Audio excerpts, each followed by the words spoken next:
Recebemos um convidado agora. O assunto: diversos episódios do ano de 2020 colocaram em jogo o tema do racismo. Sobre ações efetivas de combate ao preconceito, discriminação racial, recebemos aqui na Jovem Pan, com muita gentileza e respeito e orgulho, o reitor da Universidade Zumbi dos Palmares, senhor José Vicente. Boa tarde. Obrigada por nos atender, reitor. Seja bem-vindo. Oi, Beatriz, boa tarde, um grande prazer poder falar com você, um prazer poder falar também com todos os seus ouvintes. Vamos falar, prazer. Aqui quem fala com o senhor é Adriano, o senhor bateu um papo com a Beatriz antes da gente vir para o ar, mas vamos lá que a gente quer saber sobre o movimento AR, vamos começar tentando entender, por exemplo, termos como racismo, preconceito, discriminação racial, tem diferença? Oi, Adriana, perdão. Imagina. Eu disse Beatriz, mas eu confundi com a moça muito meiga que me atendeu antes de falar com você. Simpática ela, né? Tranquilo. Mas, Adriana, em verdade, sim, tem uma diferença, pelo menos do ponto de vista conceitual, não é? O racismo, a gente diz que é um sentimento, que é um pensamento, que é uma posição de caráter sobre um tipo de aversão a uma pessoa, a um grupo de pessoa, a um grupo de indivíduos de determinado estado, cidade ou país. Então, é uma posição interior e um juízo de valor, né, sobre esse tipo de pessoa. Alguma coisa está mais relacionada ao tipo das emoções, né, está vinculada a uma emoção de aversão à pessoa, ao grupo de pessoas, por conta de uma posição muito pessoal. Eu não gosto, eu não me relaciono, eu tenho uma limitação intransponível com esse tipo de pessoa, esse grupo de pessoas. Então, isso é um sentimento de racismo. Tá. A discriminação racial, por sua vez, é a manifestação desse pensamento, né? Então, a pessoa, por conta desse estado de emoção, desse estado de sentimento, ela tem uma prática que operacionaliza, em que ela traduz isso em ato, em gesto, em atitude. Então, quando ela faz isso, ela discrimina alguém por conta da raça, por conta da cor, por conta da origem sexual, da origem ou da opção sexual. Então, a distinção nesse sentido. Quando nós falamos de preconceito racial, aí já é um juízo de valor, né, um conceito anterior que você faz de uma pessoa sem conhecê-la, sem ter qualquer tipo de apropriação da sua importância, do que ela pensa, do que ela age, de que maneira que ela se manifesta, você já tem essa precaução, você já tem esse sentimento anterior, mesmo sem conhecer, sem se relacionar com a pessoa. Então, nós dividimos o racismo como uma coisa mais emocional, mais interna, em cima de posições e valores pessoais, a discriminação como a realização, a prática desse racismo, né, materializado nos atos, nos gestos, no tipo de postura e comportamento, enquanto que o preconceito é um juízo de valor. Diante de uma situação específica, de uma pessoa, de uma raça, de uma cor de pele, você já tem um conceito negativo anterior mesmo antes de conhecer, de conversar, de interagir com essa pessoa.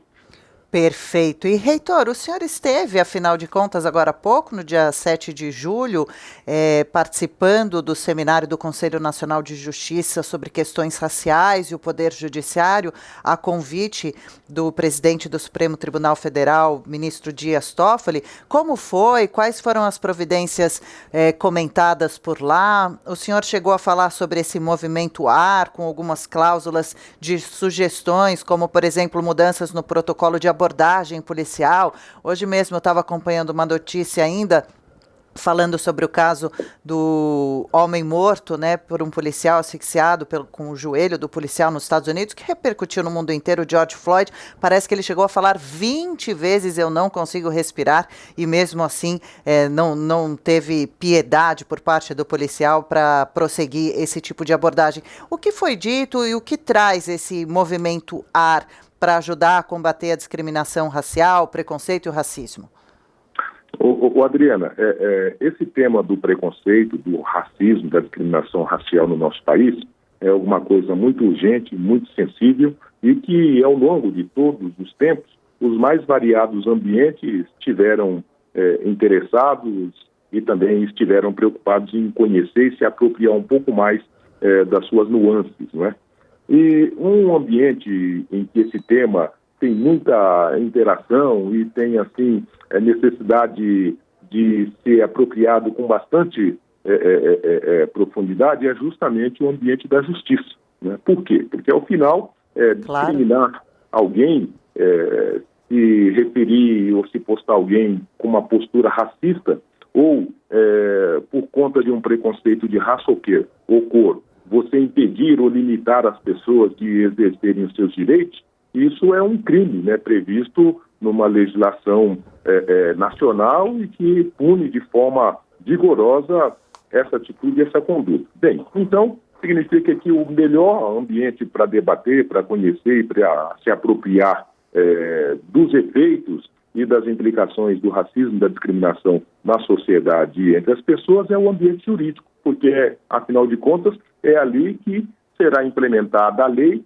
e é ali que o juiz, que o promotor, é ali que os tribunais se debruçarão sobre esses fatos específicos para, afinal, ter uma atitude, talvez com muita intensidade, com muita rigorosidade, ou talvez não, né? E a questão que se põe no nosso país é justamente isso. Olha, tem uma percepção de que a justiça ainda não se apropriou e ainda não tem uma ação de efetividade, de rigorosidade para dentro desse tema, e por conta disso era muito importante que o ambiente jurídico pudesse debruçar para conhecer, para apreender e para também trazer suas contribuições para dentro desse tema. E foi justamente esse o sentido e essa motivação do Conselho Nacional de Justiça para discutir o judiciário e as questões raciais, né? De que maneira que o judiciário possa aprimorar sua atuação perante esse tema e de que maneira que esse tema e as suas vítimas possam encontrar no judiciário um caminho, os instrumentos, as ferramentas, os mecanismos que permitam que, ao final, a lei seja implementada do jeito que está determinada, né? Punindo e evitando a ocorrência dessas condutas criminosas no nosso país. Com certeza. A questão que se coloca é de que, a despeito de nós termos uma legislação que pune o racismo como um crime inafiançável, um crime imprescritível, um dos tipos de crimes hediondos, a gente não tem racistas presos, não é? E a gente também não tem a presença dos negros até no ambiente judiciário, né? A gente discute muito, olha, não tem negro na Suprema Corte, não tem negro nas cortes superiores, e os negros são apenas 10% dos juízes do nosso país.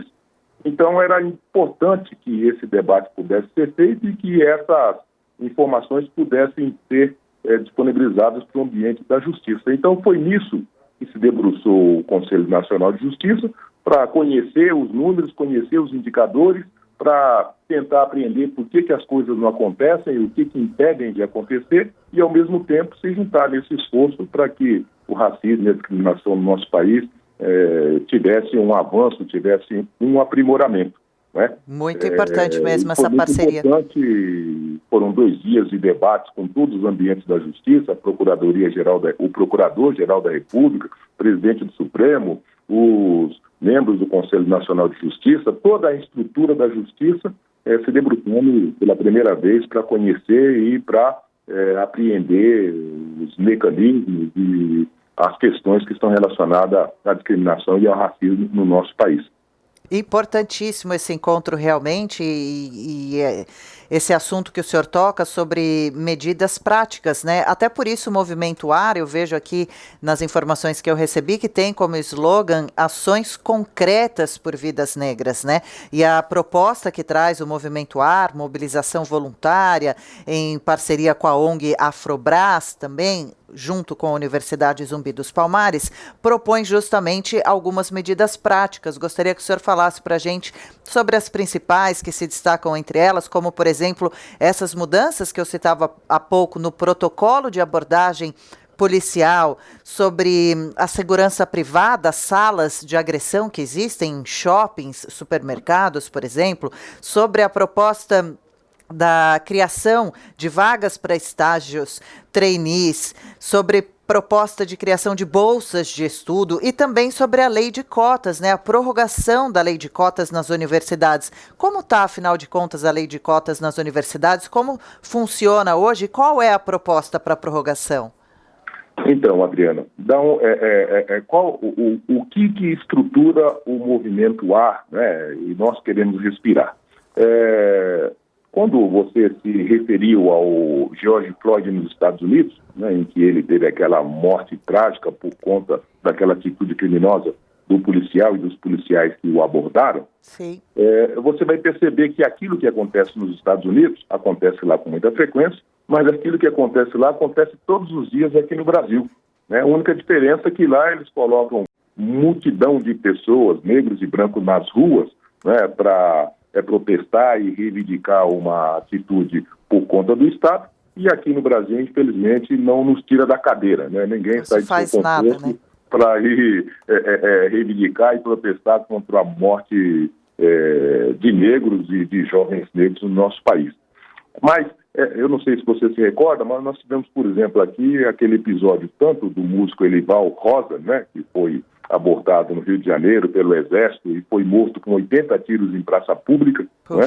Ou sim, mesmo aquele caso em que um jovem foi abordado por um segurança ali na frente do supermercado Extra, na Barra da Tijuca, e foi morto da mesma maneira que o Floyd, né? O rapaz deu lá um mata-leão no menino e por 8 minutos ficou enforcando ele até que ele morresse. As pessoas do lado não tomaram nenhuma providência e mesmo o gerente do supermercado sequer saiu da sua cabeça. Mas quando a gente pega então as informações gerais do Brasil, o que nós vamos ver é que os Floyds brasileiros morrem, são assassinados todos os dias nos mais diferentes lugares em que qualquer providência seja tomada. E que grande parte dessa morte se deve a essa atitude, primeiro, criminosa da polícia, mas também de uma postura policial que está totalmente contraditória, que está totalmente oposta ao que se exige e ao que se necessita de uma abordagem policial, que deve ser uma abordagem que respeite a pessoas, a abordagem, sim, rígida, vigorosa, mas que se constitua de ir lá, prender o marginal e entregar para o juiz, né, que é quem deve fazer a análise das condutas criminais. E aqui no Brasil... E igual entre todas, né, e não discriminatória, né? Não, qualquer pessoa que estiver cometendo um mal feito, estiver cometendo uma atitude criminosa, deve ser presa, se reagir à ação policial, deve ser rendida, deve ser algemada e deve ser conduzida para as hostes aí judiciais. O que não se pode é matar, é agredir, coisas do gênero, né? Bom, mas então o que nós estamos dizendo desse movimento? Olha, se a nossa polícia age assim, e se a nossa polícia, como você sabe, nós sabemos, produz um resultado letal terrível, né, e gravíssimo. Você sabe que no Brasil nós temos 60 mil assassinatos por ano, não é? Esses 60 mil assassinatos, 80% são jovens e desses que morrem, 70% são negros e embate com a polícia. Olha, mas nós estamos no 3º milênio e nem a guerra lá da atualidade, né, nem a guerra da Síria, por exemplo, que está lá rolando há 10 anos, produz 60 mil vítimas por ano. Né, e a ação da nossa polícia aqui no Brasil produz esse número de vítimas, a maioria de jovens e de jovens negros. Então nós precisamos mudar, precisamos dar um salto, um avanço civilizatório nesse tipo de atitude e de postura. Então o movimento se junta para fazer esse esforço no sentido de chamar as instituições, mas também chamar as autoridades e demonstrar a eles que nós estamos no tempo da pedra lascada, no que diz respeito ao tipo de abordagem e atitude policial, né? Isso é a primeira coisa. E a segunda é de que, olha, nós já tínhamos todos esses problemas da exclusão por conta do racismo, por conta da discriminação racial, e agora isso foi superposicionado pela ocorrência da pandemia do coronavírus. Ou seja, serão os negros de novo os que ficarão mais desempregados, que perderão seus empregos e que perderão a possibilidade de manter o seu emprego e a sua renda. Então, se tem política pública que precisa estar preocupado com esse tema, é justamente para criar condições para que esse público possa voltar para o novo normal que advirá da situação do coronavírus. Então, o movimento A, dentro dos seus 10 propósitos, inclui justamente essa necessidade de construção de medidas que permita que o jovem negro, que o negro como um todo, possa ter ainda as oportunidades do mercado de trabalho via os estágios, via os trainees, via as contratações nas empresas, principalmente aquelas que respondem pela responsabilidade social, mas também que o jovem negro que vai ficar sem condições de pagar a sua universidade, vai ficar sem condições de dar continuidade aos seus estudos, que possa, então, mediante bolsas de estudos, manter a sua qualificação, o seu aprimoramento e não perder, né, o grande tempo e a necessidade de se preparar para o mercado de trabalho e para a sua realização profissional. Certamente. E junta-se a isso as demais 7 medidas que, no seu conjunto, elas procuram justamente identificar que tem uma dificuldade, que tem uma exclusão, que tem uma interdição, e isso se deve em grande medida à discriminação e ao preconceito, e que a sociedade como um todo precisa se juntar. Primeiro, para desconstituir esse preconceito, essa discriminação, e segundo, para construir as pontes e ajudar esse público a alcançar o retorno ao mercado de trabalho, o retorno à universidade, o retorno à sua vida regular. É o mínimo, né? Que todos tenham aí as mesmas condições justas de estudar, de trabalhar e, claro, os direitos básicos de vida, não é? Então eu convido a todos a conhecerem o Movimento AR. Quem está nos acompanhando pode encontrar no Facebook todo o material, no Instagram e também no LinkedIn. Esse Movimento AR, o manifesto, parte realmente de 10 tópicos de sugestões muito interessantes, práticas, sugestões práticas possíveis para que essa situação, esse quadro no nosso país não seja tão injusto e diferente de uns para os outros devido à cor de pele e esse tipo de preconceito. Então, fica aqui a sugestão, Movimento AR. A gente convida o senhor para voltar aqui e falar novamente sobre esse projeto, sobre o programa, que tem tudo para dar certo e para realmente acontecer. A gente muitas vezes puxa agora o nome do George Floyd, é claro, lembrando da situação que aconteceu nos Estados Unidos, porque repercutiu de uma forma muito grande em todo o mundo, mas aqui no Brasil, diariamente, inúmeras vidas negras sofrem mesmo a dor do preconceito, de sofrerem humilhações, piadas, brincadeirinhas que de brincadeira não tem nada e que só alimentam esse preconceito, não é? Para tentar chamar a atenção aqui para o nosso país também, que devia realmente fazer toda uma movimentação muito maior diante das mortes que a gente acompanha diariamente, e violência, né, contra vidas negras de uma forma muito, muito prejudicial, muito violenta realmente. Então eu quero agradecer profundamente esse bate-papo tão importante com o reitor da Universidade Zumbi dos Palmares, senhor José Vicente. Obrigada por nos atender, por participar aqui do Jornal da Manhã, segunda edição, nos ajudar a entender um pouco melhor toda essa situação e também o Manifesto AR. Obrigada, boa quinta-feira para o senhor e até uma próxima, viu? Oi, Adriano, eu que agradeço a gentileza e cumprimento, né, o programa e a Jovem Pan por ter essa delicadeza, ter esse interesse, ter essa sensibilidade, né, e abrir espaço para que esse tema possa ser compreendido e possa ser comunicado para todos os seus ouvintes. Um grande abraço a todos. Imagina, nós que agradecemos e sabe que o microfone Jovem Pan aqui está aberto sim para falar sobre o assunto e recebê-lo novamente.